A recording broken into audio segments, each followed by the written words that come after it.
আপনি কি চান আপনার মুখে থাকুক আল্লাহর নূর? মানুষ দেখলেই যেন ভালোবাসা আর প্রশান্তি অনুভব করে? তাহলে আয়নার সামনে এই দোয়াটি কখনো মিস করবেন না।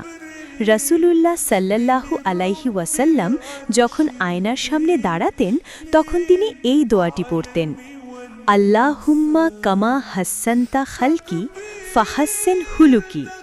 অর্থ, হে আল্লাহ, তুমি যেমন আমার বাহ্যিক রূপ সুন্দর করেছ, তেমনি আমার চরিত্রও সুন্দর করে দাও। এই দোয়া পড়লে মুখে আসে নূর ও প্রশান্তি, অন্তরে আসে শান্ত ভাব, আল্লাহর রহমত ও বরকত নাজিল হয়, মানুষের কাছে আপনার গ্রহণযোগ্যতা বাড়ে।